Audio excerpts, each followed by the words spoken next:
प्रिय दर्शक बंधुओं, प्रियंका मोटिवेशनल चैनल पर आप सभी का हार्दिक स्वागत है।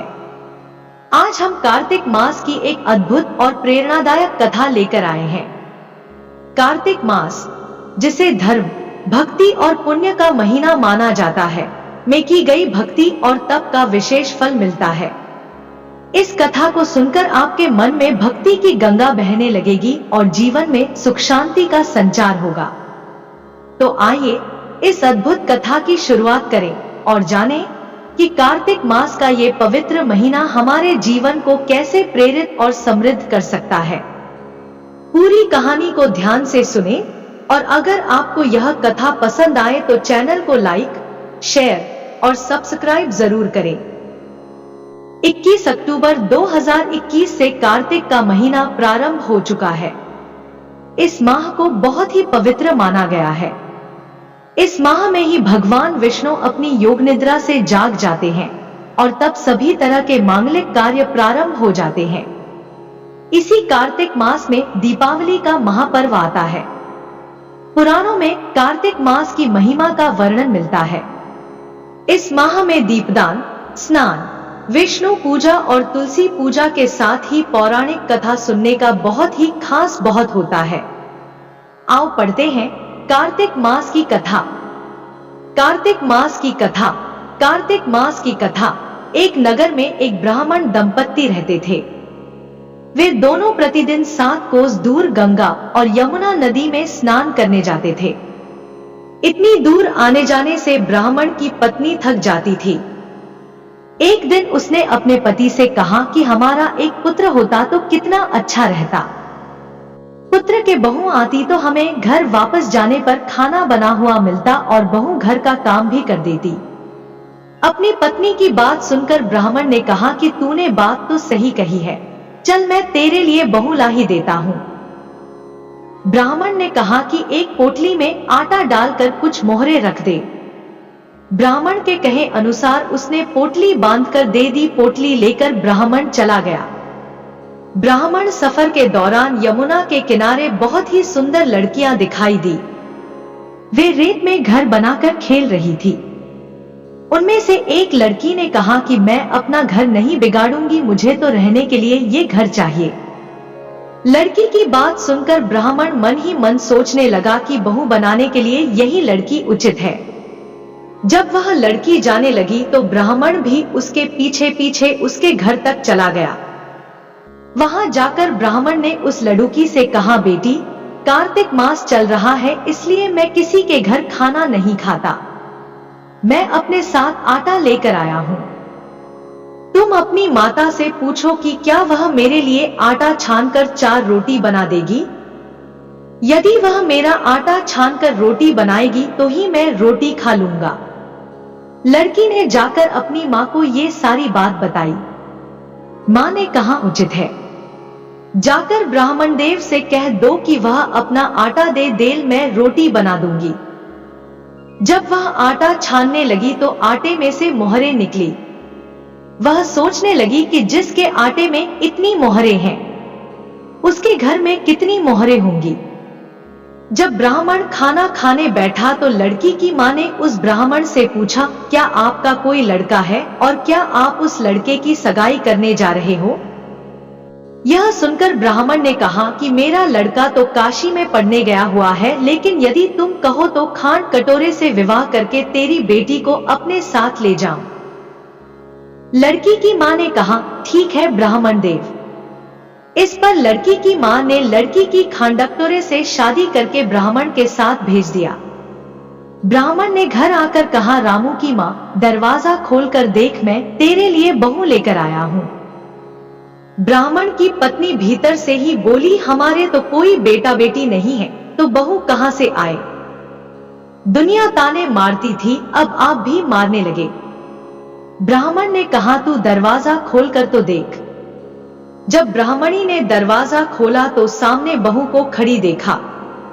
उसने बहू का स्वागत किया और आदर सत्कार से अंदर ले गई।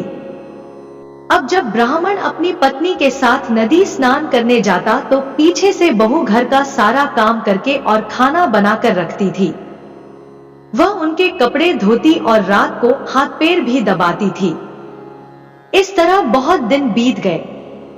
ब्राह्मणी ने अपनी बहू से कहा कि बहू कभी भी चूल्हे की आग मत बुझने देना और मटके का पानी खत्म मत होने देना।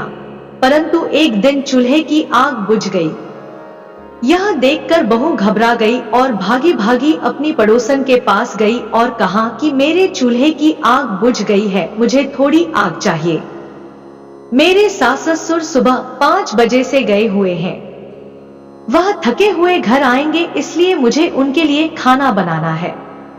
यह सुनकर पड़ोसन ने कहा कि तू तो बावली है, तुझे यह दोनों मिलकर पागल बना रहे हैं। इनके कोई पुत्र नहीं है, ये नी संतान है। बहू ने कहा नहीं, ऐसा मत बोलो, इनका बेटा तो बनारस काशी में पढ़ने गया हुआ है। इस पर पड़ोसन ने कहा कि यह तुझे झूठ बोल कर लाए हैं, मेरी बात सच मान, इनके कोई बेटा नहीं है। अब बहू पड़ोसन की बातों में आ गई और कहने लगी कि अब आप ही बताओ मैं क्या करूं। पड़ोसन ने कहा कि करना क्या है, जब तुम्हारे सास ससुर आए तो जली हुई रोटियां बना कर देना और बिना नमक की दाल बना कर देना। खीर की कड़छी दाल में और दाल की कड़छी खीर में डाल देना। पड़ोसान ने उसे अच्छे से सिखा पढ़ा दिया।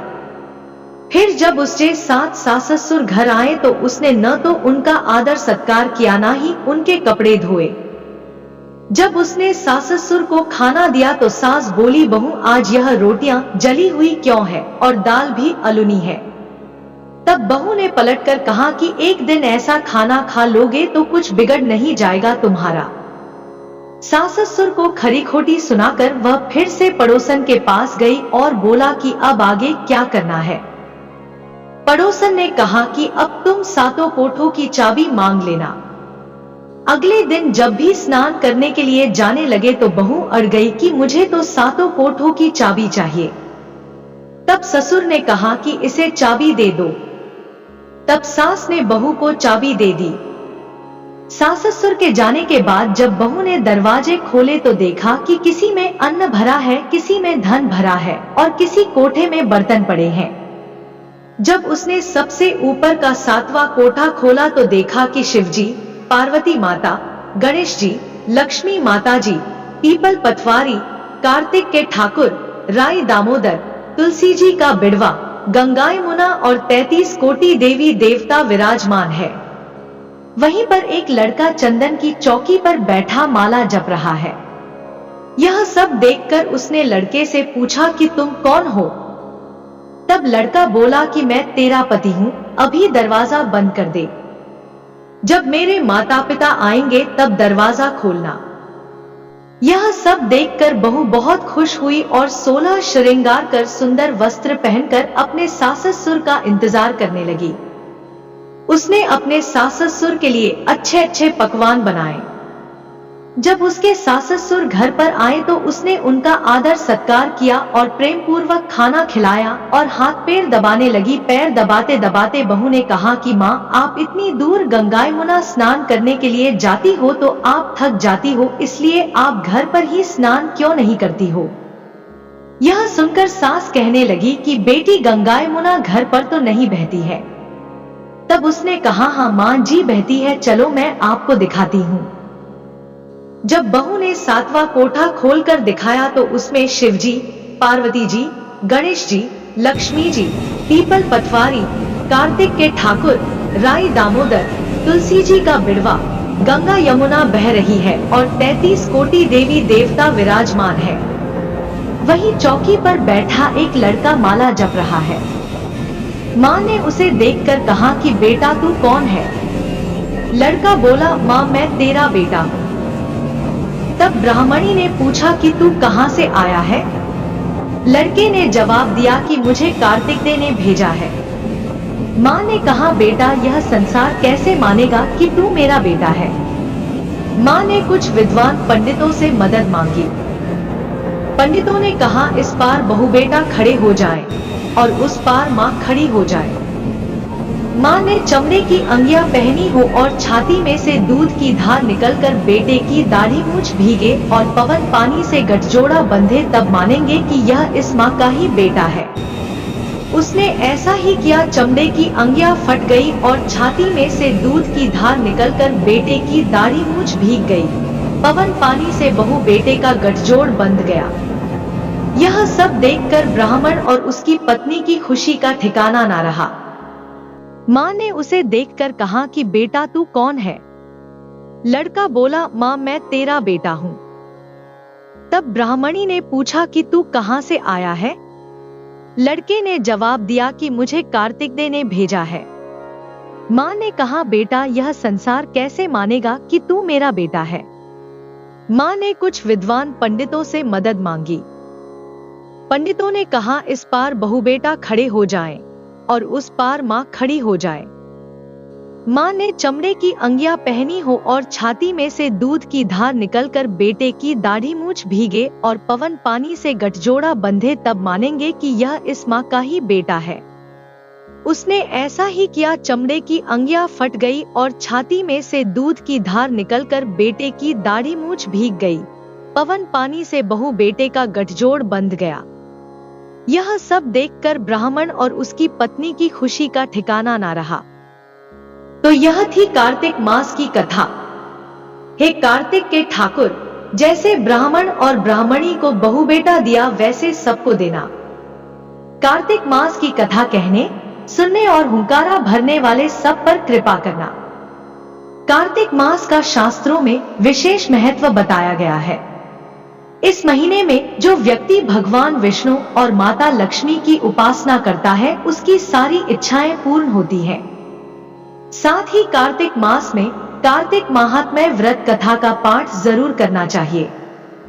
यहाँ पढ़े श्री कार्तिक महात्म्य व्रत कथा का पहला अध्याय। श्री सूत जी बोले, जब देवर्षि नारद श्री कृष्ण चंद्र जी से मंत्रणा करके चले गए तब हर्ष से गदगद होकर सत्यभामा ने अपने पति श्री कृष्ण चंद्र जी से कहा, हे स्वामिन, मैं धन्य हूँ, मेरा सफल जीवन धन्य है। मैं अपने को कृतकृत्य समझती हूँ। मेरे जन्मदाता वे माता पिता भी धन्य हैं, क्योंकि उन्होंने निःसंदेह त्रैलोक्य सुंदरी मुझ सत्यभामा को जन्म दिया है। इस सुंदरता का ही प्रभाव है कि आपकी 16,000 स्त्रियों के रहते हुए भी मैं आपको विशेष प्रिय हूँ। केवल इसी के लिए मैंने कल्पवृक्ष के साथ आदिपुरुष आपको विधिपूर्वक संकल्प कर नारद के लिए उस समय समर्पित कर दिया था जब संसार के लोग कल्पवृक्ष का नाम तक नहीं जानते थे। वही कल्पवृक्ष उस समय से मेरे आंगन में लगा हुआ है। हे मधुसूदन, तीनों लोकों के स्वामी भगवान लक्ष्मीपति की मैं अतिशय प्रियतमा हूँ, इसलिए मैं आपसे कुछ पूछने की इच्छा करती हूँ। यदि आप चाहते हैं तो मेरे प्रश्न का उत्तर विस्तार पूर्वक मुझसे कहिए, जिसे सुनकर मैं अपना कल्याण करूं। मुझे वह उपाय बताइए जिससे कल्प पर्यंत भी मेरा एवं आपका वियोग कदापि न हो। सत्यभामा का हाथ अपने हाथ में लेकर हास परिहास के साथ कल्पवृक्ष के नीचे पहुंचे और उस स्थान से सब सेवकों को हटा दिया। सूत जी ने कहा कि इस प्रकार अपनी प्रियतमा सत्यभामा की बातें सुनकर श्री कृष्ण जी मंद मंद मुस्काने लगे। सत्यभामा की ओर देखकर हंसे, साथ ही पूछा कि क्या वह उपाय सुनोगी? सत्यभामा भगवान के इस अनुराग को देखकर संतुष्ट और पुलकित हो गई और कृष्णचंद्र जी भी सत्यभामा को देखकर गदगद हो गए। श्री भगवान ने कहा कि हे देवी, वास्तव में इन 16,000 स्त्रियों के रहते हुए भी तुम मुझे प्राण के तुल्य प्यारी हो। तुम्हारे लिए, तुम्हारी कल्प वृक्ष वाली जिद रखने के लिए देवताओं के साथ इंद्र से भी लड़ गया था। हे प्यारी, जो तुम पूछना चाहती हो तो वह बड़ी ही अद्भुत बात है। तुम्हें मैं जो किसी को न देने वाली बहुमूल्य वस्तु को भी दे देता हूँ, न करने वाला काम भी करता हूँ, छिपाने वाली बात भी कह देता हूँ, तो फिर मुझसे पूछने की आवश्यकता ही क्यों थी? तुम्हारे मन में जो प्रश्न हो पूछो, मैं कहूंगा। सत्यभामा ने कहा, हे नाथ, मैंने पूर्व जन्म में कौन सा दान, व्रत अथवा तपस्या की थी, जिसके प्रभाव से मैं संसार में पैदा होकर भी संसार की बाधाओं से मुक्त हूँ और आपकी अर्धांगिनी हूँ। सर्वदा गरुड़ पर सवारी करती हूँ। आपके साथ इंद्रादिक देवताओं के यहाँ आपके जाने पर आपके साथ मैं भी जाती हूँ। यही मैं पूछती हूँ कि मैंने उस जन्म में कौन सा शुभ कर्म किया है। पूर्व जन्म में मैं कौन थी, मेरा कैसा स्वभाव था और मैं किसकी पुत्री थी। श्री कृष्णचंद्र जी ने कहा, हे प्रिय, तुम सावधान होकर सुनो, मैं तुम्हारे पूर्व जन्म की कथा कहता हूँ। उस जन्म में तुमने जिस पवित्र व्रत को किया था सो बतलाता हूँ। जबकि सतयुग का अंत हो रहा था, उस समय मायापुरी में एक अत्रि गोत्र वाला देव शर्मा नामक ब्राह्मण निवास करता था। वह समस्त वेदों तथा वेदांगों में पारंगत, अतिथि पूजक, अग्निहोत्री तथा सूर्य नारायण का व्रत करता था। सर्वदा सूर्य देव की उपासना करने के कारण वह दूसरे सूर्य की भांति देदीप्यमान था। उसको वृद्धावस्था में गुणवती नाम की एक कन्या उत्पन्न हुई। देव शर्मा को उस पुत्री के अतिरिक्त कोई संतान नहीं थी। उसने अपनी पुत्री का विवाह अपने एक शिष्य चंद्र के साथ कर दिया। पुत्र विहीन देव शर्मा अपने शिष्य चंद्र को अपने पुत्र के समान मानते थे और जितेंद्रिय चंद्र भी देव शर्मा को अपने पिता के सदृश समझता था। एक दिन चंद्र और देव शर्मा दोनों कुश और समिधा लाने के लिए वन में गए और इधर उधर घूमते घूमते हिमालय के समीप एक उपवन में पहुंच गए। तब उन्होंने एक विकराल राक्षस को अपनी ओर आते हुए देखा। उसे देखकर ये दोनों भय से व्याकुल हो गए। शरीर के अंग शिथिल हो गए और वे भागने में असमर्थ हो गए। यमस्वरूप उस राक्षस ने उन दोनों को मार डाला। हमारे गणों ने उस क्षेत्र के प्रभाव और उन दोनों के धार्मिक स्वभाव के कारण उन दोनों को बैकुंठ धाम में पहुंचाया। जीवन भर उन दोनों ने जो सूर्यदेव का आराधन किया था, उसी से मैं उन पर बहुत प्रसन्न था। हे प्रिय, शैव, सूर्योपासक, गणेश के पूजक, वैष्णव और शक्ति के पूजक, जैसे वर्षा का पानी समुद्र में गिरता है, उसी भांति ये सब अंत में मेरे ही समीप आते हैं। अकेला मैं ही नाम और क्रिया के भेद से 5 रूपों में विभक्त हूँ। जैसे किसी का नाम देवदत्त है, वही देवदत्त किसी का बाप है, किसी का पुत्र है, किसी का भाई है और किसी का भतीजा है। लेकिन वास्तव में यह देवदत्त एक ही है।